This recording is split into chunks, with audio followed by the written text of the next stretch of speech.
The affection and attachment thing is a very mysterious deal. To me, it is. We when we begin to have this affection towards something or someone, we almost immediately begin developing an attachment to them or it. It's happened to me, let's see, that I can recall 5 times. The first time was with my mother. Now, honestly, I don't have a recollection of that, but I'm sure that the first time I saw her, I was instantly in love with my mommy. Second time was with my wife. And then the third, fourth, and fifth times were with each of my 3 daughters. When I saw them for the first time, I was smitten. I was in love. When you begin to have affection for anyone or anything, you begin attaching to them. The attachment becomes stronger over time as the affection grows. This is a good thing. This is one of the things that causes a marriage to be wholesome and healthy and even happy and godly. It's not the only thing, but boy, is it important. Now, the other side of that coin is that if our affection attaches us to the wrong things, then all of the same rules and values of attachment still apply. It's not like we can only become attached to and affectionate toward good things. No. If only it were that way. But it is not. And that's what John is writing about in 1 John chapter 2, where we talked about this last time. In verse 15, do not love the world or anything in the world.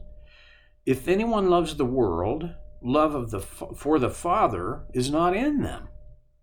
For everything in the world, and then he goes on with 3 specific identifiers. The lust of the flesh, the lust of the eyes, and the pride of life comes not from the Father, but from the world. The world and its desires pass away, but whoever does the will of God lives forever. Now, we talked about those 3 things, the lust of the flesh, lust of the eyes, and pride of life. There are some Bible teachers who look at those 3 things and say, well, there you have the original first temptation.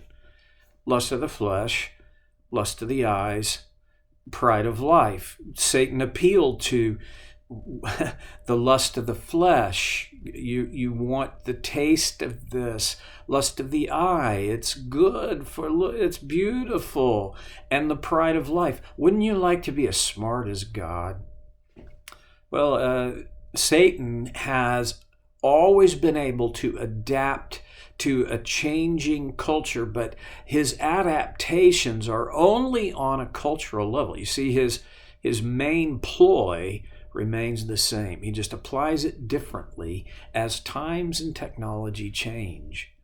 I don't think he's doing very much different than what he did with Adam and Eve. I think his methodology is largely the same. He will appeal to the lust of your flesh. Does it physically appeal to you?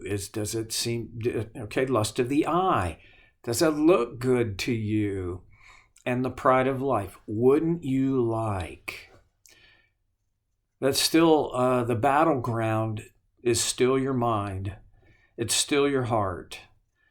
And John says, don't let yourself get attached to the things of this world, the world and its things, the lust of the flesh, the lust of the eyes, and the pride of life.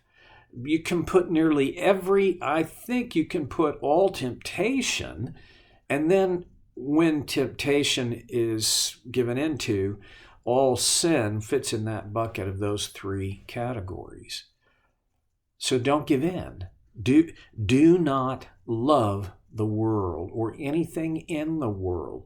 We cannot afford to become attached to the world and all its stuff. We can't give it that place in our hearts and minds. Well, we can, but to our own demise, to our own destruction, to our own harm. And then he goes on to say, because of those things, they come not from the Father, but from the world. See, what his contrast is real clear. Don't let yourself fall in love with the world and all that it can offer. The alternative is its opposite.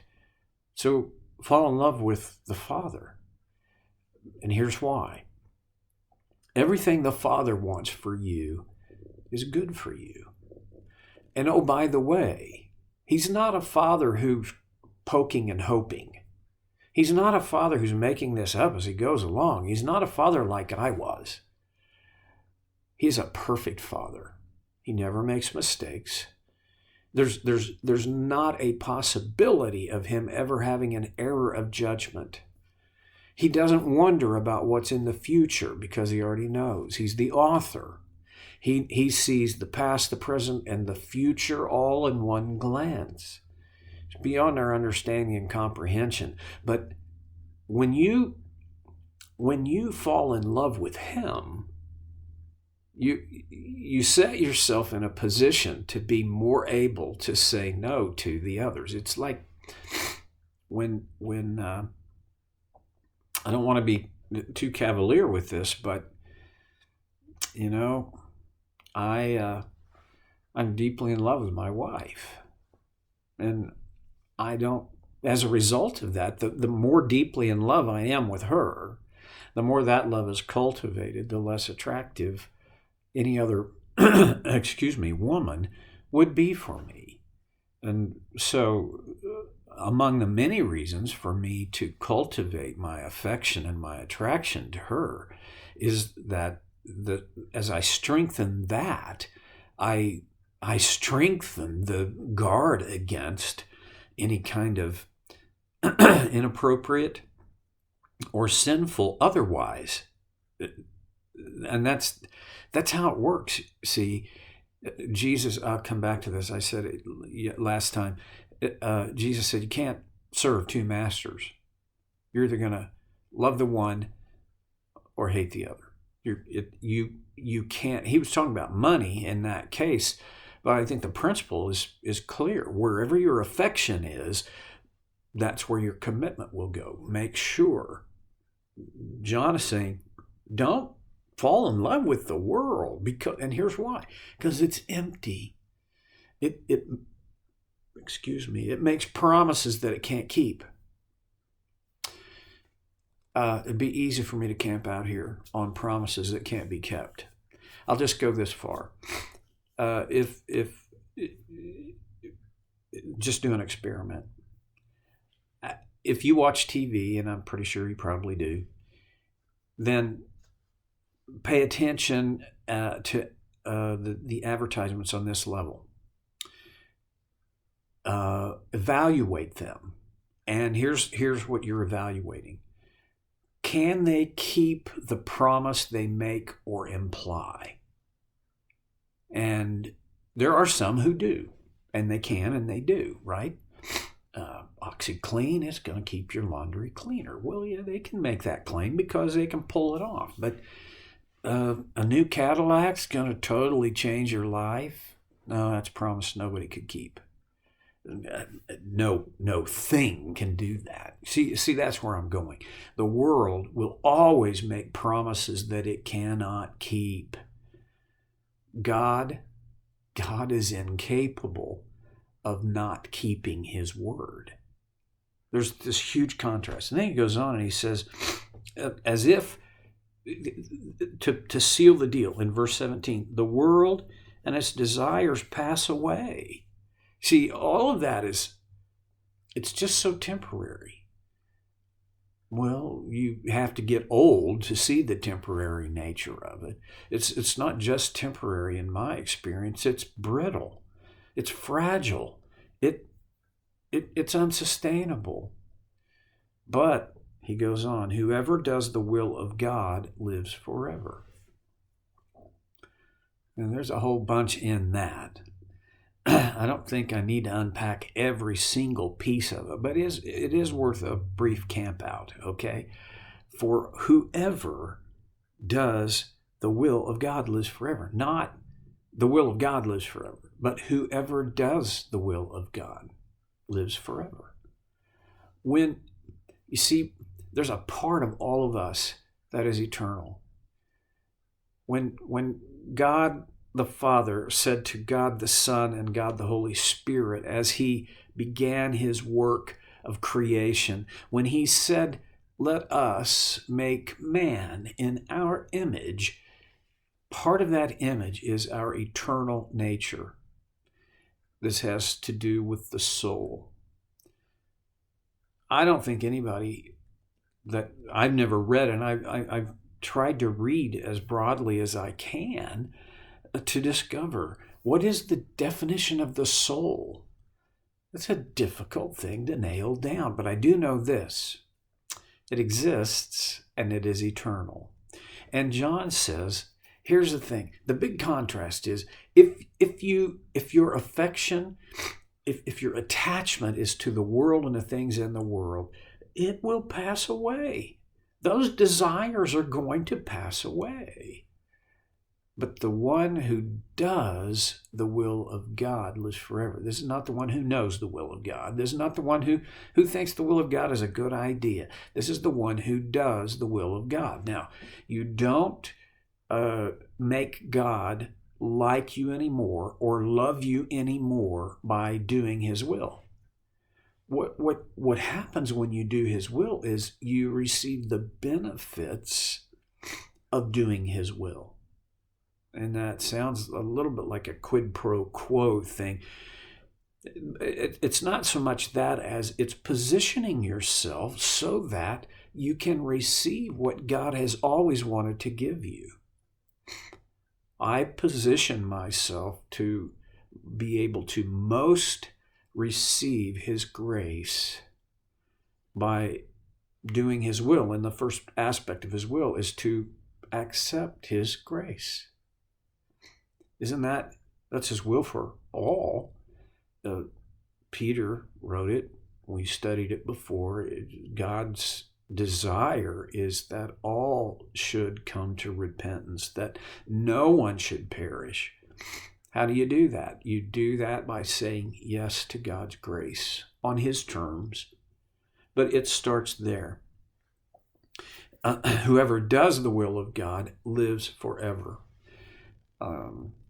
Now, he doesn't say this, but I think we can extrapolate this from that.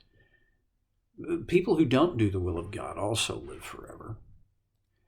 The big difference is they don't live well forever. Those who do the will of God live forever. Now, here's an aspect. In a sense, life is a dress rehearsal for afterlife. And when I discipline myself to do the will of God in this life, it's rehearsal for how doing God's will in the life after will be.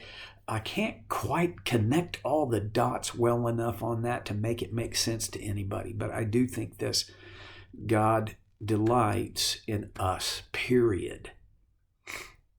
He loves us, period. And isn't it true that he pours out goodness on good and bad people alike? I mean, but when we do his will, when we participate with him to do what he desires, what his design calls for, there's a part of us that will respond in such a positive way to that.